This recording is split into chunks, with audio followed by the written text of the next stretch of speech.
I'm Philip. And I'm Justin. And together we are Pajamas. And we are going to embark on a new show, a new popular thing, a new big thing. And that thing is Squid Game. There you go. 2 reasons we're starting this. 1, because you're interested in it. I'm interested in it. Number 2, I've been trying to avoid spoilers like crazy, and it's getting almost impossible at this point to avoid spoilers on it. I've heard of it, but I am not sure exactly what it is. I know a little more. Like, I don't know what it's about. Just... I won't say anything else because it'll be a spoiler, but... Basically, as far as I know, it could be some sort of game show. Right, yeah, maybe it is. So this is a new territory, new thing. We're going to watch episode 1, see what we think, and then go from there. And yeah, so you're ready to jump into the pool, which might be lukewarm and or freezing cold water. Well, there's only one way to find out, by diving in. Exactly. So, we're going to do that. Without further ado, let's get into it. 수비자에 밀려 선을 밟거나 밖으로 나가면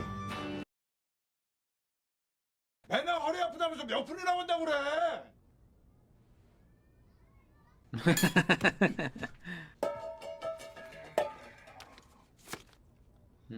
모른다 지엄마 선생님 모른다 에라이 호로 새끼. 아이씨 노인네가 매년 그 음력을 세가지고 매년 바뀌어서 그런 거야. 이 병수새끼 알고 음력을 쳐보든 거. 456만 원입니다. 예, 감사합니다. 야, 오랜만이네.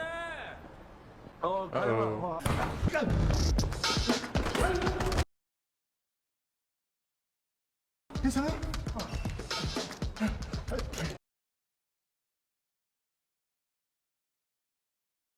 나머지는 제가 다음 달까지 꼭.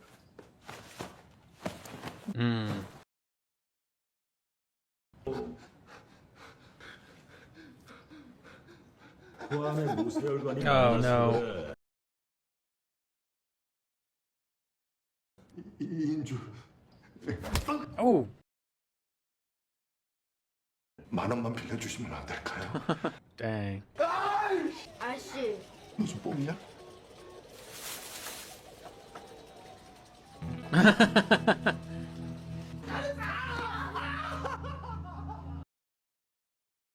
지롱.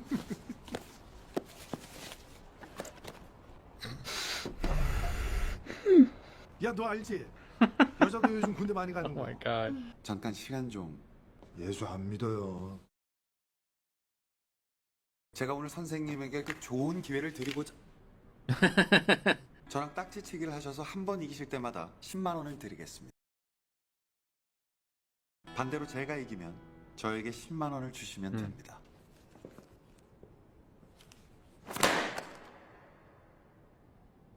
돈이 그럼 몸으로 때우시면 됩니다.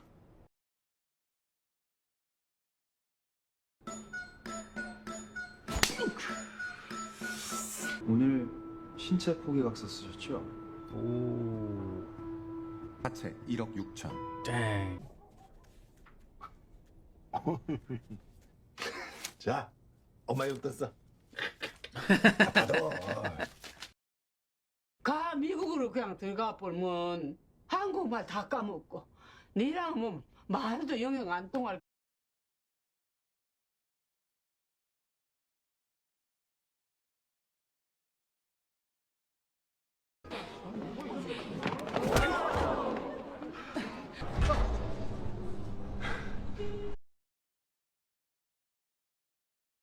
한 게임이 끝날 때마다 돼지점통에 상금이 적립될 겁니다.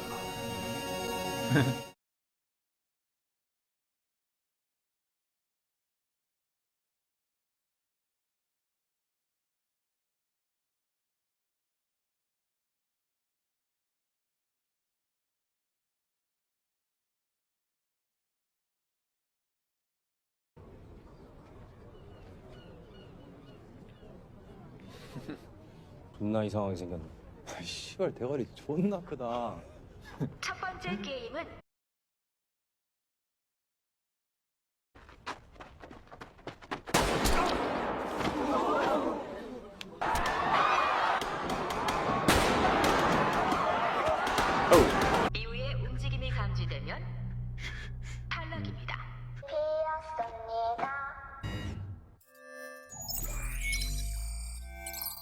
No one moved except for that guy. 잔등 뒤에 숨으면 감지되지 않아.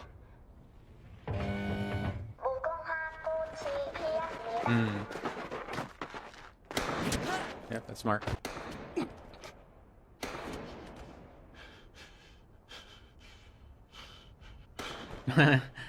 Nice.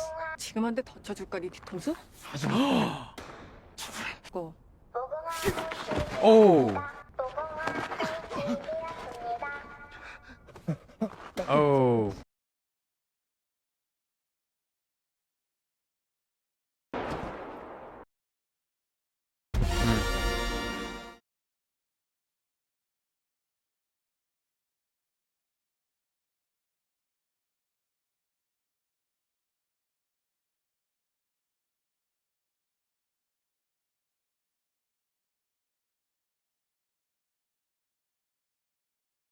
I like this.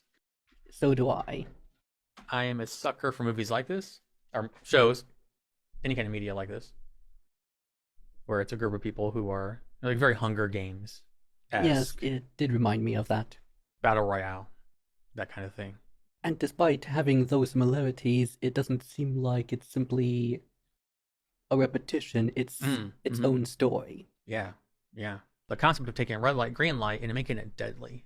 It makes me wonder if they're going to take other like kids games, like Red Rover or stuff like that, and make them into deadly games. Before we get to the game, we start following the mishaps. Went down on his luck. Man. Ex-wife, daughter, living with his grandma. Someone who doesn't seem to have much else to lose because Yeah. he has already lost so much. Got a gambling problem. Clearly an addict. Yes, very much. Well, clearly, like everyone there, even like during the games, those two dudes were betting against each other for that million. I was like, I wrote my notes. I was like, you're there because of that. Maybe stop doing that. It, in a way, shows how deadly a gambling addiction can be, that it can destroy one's life. It shows the power of money and debt, which I wrote a few notes on as well. I was like, when I was watching this and they were talking about like everyone there was in debt, I'm like, please do not give America any ideas. Can you see them doing that? Like, take part in this game. If you win, we'll forgive all your debt. I suppose that Like something like this wouldn't be too far-fetched if made into a game show. Oh, it's America. It'd be like this. And of course, there's that waiver that basically signs away oneself. It would be sponsored by the NRA. Maybe one day we'll get tired of killing brown people around the world and we'll start focusing our attention. Well, technically we kill non-white people here as well, so I don't know. Maybe we'll just step it up and include everybody in a game where if you win, all your debt is gone. Yes, every single review I do has to be some kind of social commentary on something, so welcome to the channel. Come for the annoying guy, stay for the nice one, the personable one, the cute one. But yes, we build up and yes, this a game I've never heard of before. I don't speak Korean, so I don't know how to pronounce it. But basically, you take this thing and you know, it's like red and blue. Mm-hmm. Red pill, blue pill. Yeah, you have to flip it over. Yes, it's a very interesting concept. Yeah. At first, I thought the game was rigged because he wasn't flipping the guy's thing. I was like, is there like a weight? Like maybe some kind of like metal disc inside of the, you know, folded piece of paper? But then he finally got it. I was like, but yeah, you're playing a game against someone who is, you know, adept. Obviously, you're going to say? It turns out that, like any other game, it's how you do it, not simply that you do it. Mm-hmm. Mm-hmm. It's more about skill, not chance. Well, yes. Chance, but, you know, it's more about skill. Like, Monopoly is chance, is rolling the dice. Mm. This takes more skill. Like other games, chance, yes, is a part of it, Yeah. but there's also something called skill. Yeah, this one was more skill than chance. Whereas, like, Monopoly is more chance than skill. Like skipping rocks, it's how he threw it that he was able to make it happen. Right, yeah. And then we find out later on he played that same game with all those different people there, all 456 of them. They were all getting slapped in the face. But apparently he had to have won quite a few times. He apparently got the hang of it because he had a lot of cash at the end. Interesting turn of fortune as well. Speaking of, the lady who pickpocketed him is also there. Yes. I don't know what the currency equation from Korean currency. I don't know. It's won, WON, One. to dollars is. But if it's anything like yen, 4 million is a lot, but it's also not a lot. So You basically take out the decimal and basically you figure it out. in fact, I'm curious enough to look that up. So one South Korean won is worth 0.00085 United States dollars. He won like what, 4 million? So 4 million won is about, is exactly $3,382.25. So, and sadly, he still owes more money. didn't he have like 100, somehow. 160? Is that what they said? I don't remember the exact I think it was numbers. 160, but there were so many. Like, I knew it before they started flashing up everybody's numbers and what they owed. Whoo! He owes $135,290.34 to the loan sharks. Holy crap! Wowzers! Don't gamble. Dang. He's lucky that the dude was just punching him in the face. See that? Yeah. So 4 million though. Still, I would take it. $3,000. Hell yeah. It's at least a start. Yeah. Damn. Well, he wasn't going to pay them off. He's going to buy his daughter a nice dinner and get her not a gun. Yes, I would have thought that once he would have had the box, that he would have opened to see what's in it before giving it to her. There were a lot of good scenes in this first episode, like when the kid who was adept at the claw game got it for him and they're jumping up and down, he's hugging him and like, yay, he's so happy. And I was like, imagine being a passerby and you're like, what's going on in there? Like, it's just a claw. Why are you so happy in front of a claw game? It's just because he was celebrating like he won when he won his horse race, which was, I mean, it was amusing. It was amusing. So yeah, then as that, whatever the game's called, the slap thing, and then gets a business card from a smartly dressed gentleman with a really short pants, slacks, suit pants with the same symbols that were at the beginning. Yes, basically walking PlayStation logos. They we had the triangle, the circle, the square. All that's missing is the X. Is the X? Yep. Good job. Although then again, the X, I suppose that could be the people that lost the X's on their eyes. Yeah, there you go. Or maybe a skull and the X bones. Maybe, yeah. Brought to you by PlayStation. In America, it'd be the NRA. And, you know, I don't know why, because PlayStation's not Korean, but it's Japanese. But but uses 3 of the 4 symbols. Yes, so there you go. It's brought to you by PlayStation. I don't want to sound like a racist, like a stupid American. Like, well, it's Asian. Like, no, it's different. It's different. Canada is different than the U.S., and I'm sure they'd get mad if you lump them in with us. Yes, like how France, Germany, Austria, how close they are to each other, but very, very different people. Yeah, exactly. And then, he calls the dude, agrees to do the game, and kind of had a feeling it was going to go in a sinister route just because of you will be eliminated. I was like, okay, that's very final. When I heard that, I was then reminded of Hunger Games. Mm-hmm. What did they mean by eliminated? And then I saw, it's much more literal in this sense. Yeah, it gets picked up, gets gassed. I wrote in my notes that we need to get you some of that knockout gas so you can sleep.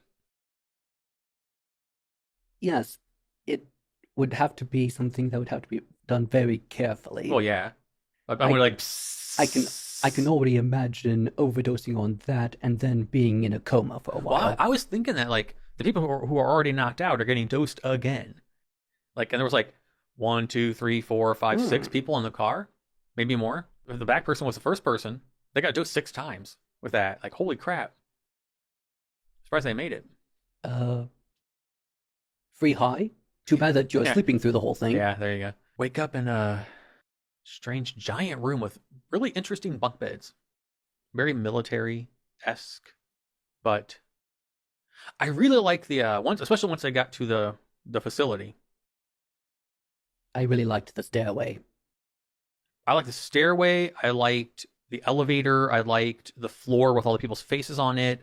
The controls. Everyone's wearing those like or like the outfits. You know, like the pink outfits with the masks, like very fencer, like the people who fence looking. The aesthetics were very cool. A lot of thought went into that. So I'm not sure if this is based on something, you know, some kind of story, or if they just pulled like, you know, like Hunger Games and, you know, stuff is. With some abstract art. Right. Also very childlike. Like when they're going up this, like it was very MC Escher. The stairs they were walking up to go to, yes, like that was the painting that it reminded me of, right. and with those colors, it did give it that very childlike atmosphere, which I thought was very interesting to choose, considering what they were going for. Because then, like children, they're going to be playing games. Exactly. It was a much more interesting way to do it because in Hunger Games, they just go inside this elevator thing, and they're like, you know, like a semicircle or whatever. And they have to go towards the weapons. Here, they're just being herded up through these 3 doors. Then, yeah, it's a giant doll thing with motion sensors in front of a tree. Like, they're playing red light, green light. And so it was all very, very presented in a very childlike way. And I like that that counterbalance of childlike game with presentation equating with the more serious adult twist. Yeah, the serious consequences to it. So I saw like the way it looked and the way they made it and how the one thing juxtaposed against the other thing. Really, childish content and mature content. Yeah, really lent itself. It went really well together. To make a nerdy wrestling reference, reminded me of when the Firefly Funhouse first came out and it was this kids show. But in the first episode, something wasn't right. Something sinister was going on, and it had a nice balance of both. That's what this was kind of like too. You know, that's childlike stuff, but then there's something going on here, and it was indeed very sinister. Oh, sort of like Hug Me, I'm Scared. Yes, exactly. Yeah, yep. In a non-nerdy wrestling way. Yes, exactly. Then yeah, they play red light, green light, and I like how they slowly introduced the consequences. Because first you hear that ping noise and person falls down. And then other guys like, you know how you lost, get up, you dumbass. And he coughs out blood. And then boom, poof, another person gets shot. My favorite moment from that entire sequence was when it showed the power of panic. That person panicked and it spread like a virus. When everyone just took off running, it was pew, pew, pew, pew, pew, pew, pew, pew, pew, pew. I was like, that one person just killed hundreds of people. Indeed. That herd mentality. And I love that you could in that situation, you could pick apart the smart people. Oh shit, oh shit, oh shit, oh shit, oh shit, oh shit. Versus people who were just reactionary. Because if we're in that situation, like we're both in debt. And we went to the American NRA sponsored version of Squid Game, and I see somebody get shot, I ain't fucking moving. I would stop before the song stopped, and then just, center myself. Because I have awful balance. Like if I was like, run, run, run, I'd be like, whoa, pew. I'd be like, we had that moment where everyone panicked and they all got shot. And then all that's left are the people who are like, we're going to follow the rules. That's exactly why they had so many people there, because they very likely knew that if they're going to find out this way what happens when people lose, there are going to be some people who are going to scream and run. Oh, yeah. Oh, yeah. Which it now makes sense why so many people were brought in all at once. It's also interesting from a sociological point of view, too. Like to think about how something like can just spread. Like a social infection just spreads, and the end result is death. The main guy's somewhat attractive friend said, "Get behind somebody," which I thought was very smart. Like the lady did, but Yes. earlier. Yeah. So that if she ended up moving, well, the other person's body is hiding her movement. Then the part where she like grabbed his hair. Even I was just like, I think during I was like, oh shit. Like that was such a good power play. Like, Yes, I thought that she could, but she should also know that she needs him to be the shield. And they're both still alive, so he's not going to forget that. So that'll be interesting to see where that goes. And that one guy saved our main character. I remember his name. It's like Seong. I think Ji-hoon, I think. I just don't know how to say it, so I don't want to say it incorrectly and be rude. I'd have to hear it again. Yeah, exactly. Like when I say the main character, I'm not trying to be rude in any way. I just can't pronounce his name. So I'd rather say the main character with respect, and then rather than disrespect a language that I am not fluent, able to speak with my American tongue. But yeah, the main character trips.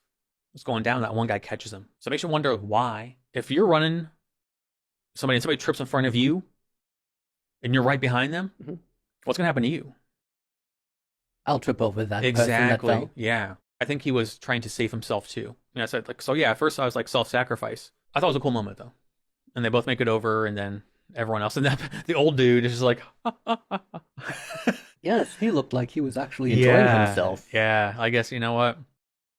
There's a power in not giving a shit. And he exhibited it. I liked it. It was cool.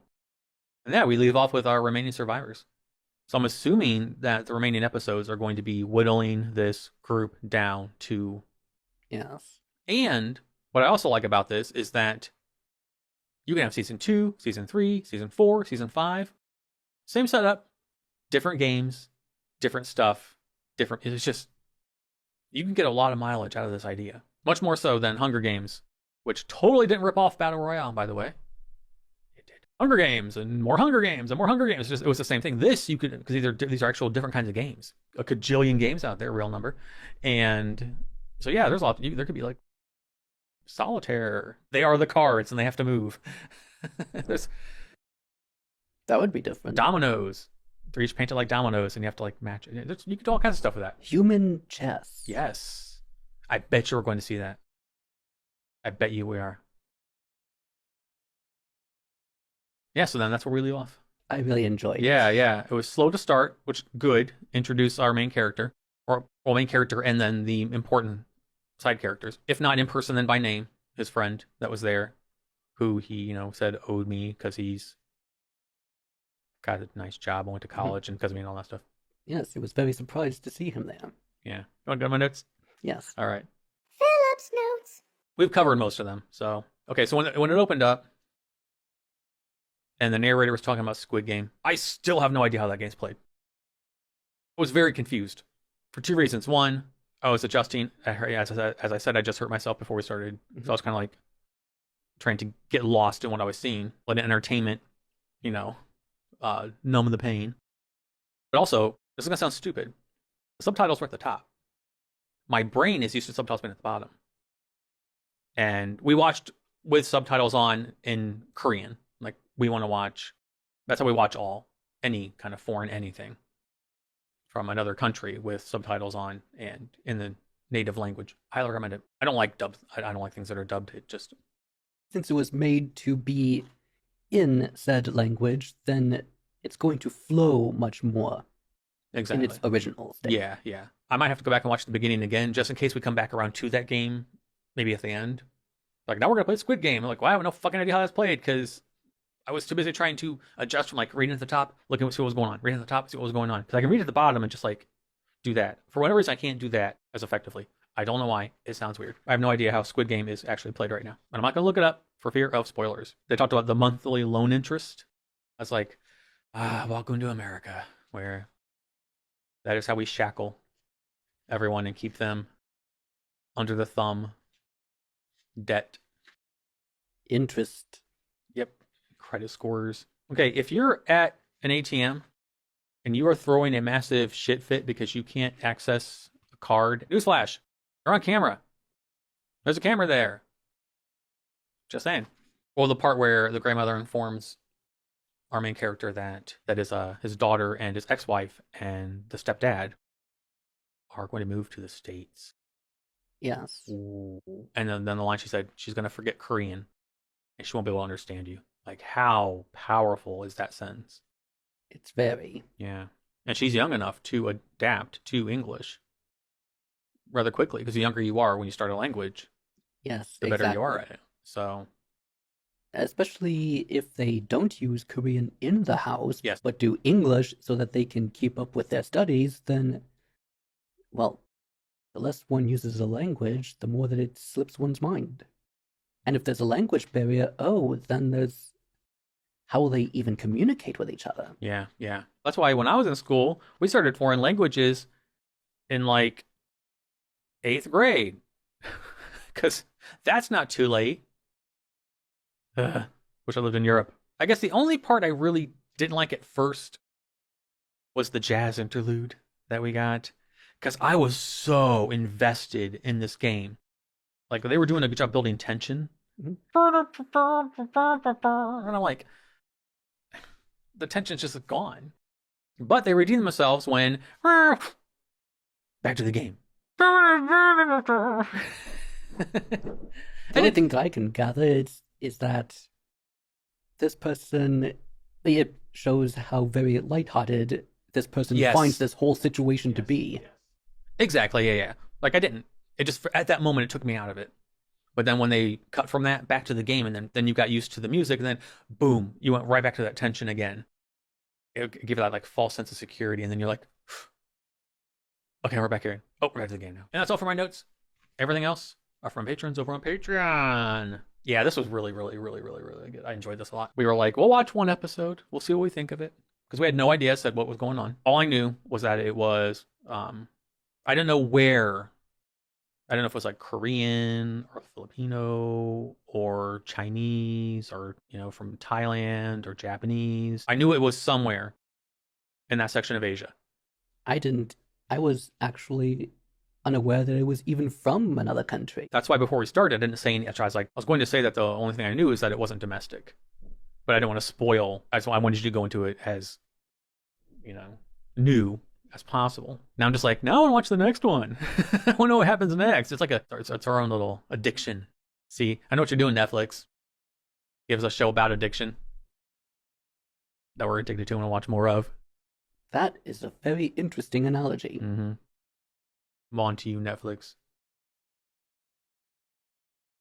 Now apologize. Is there anything else you'd like to add about this episode? No. Okay. I'll look forward to the next one. Where they go from here. Am I. Yeah, let's see where they go from here. That's going to wrap this one up. As always, I don't have a fancy outro, so I'll simply say thank you for watching, and we will see you in the next one. Until then, goodbye.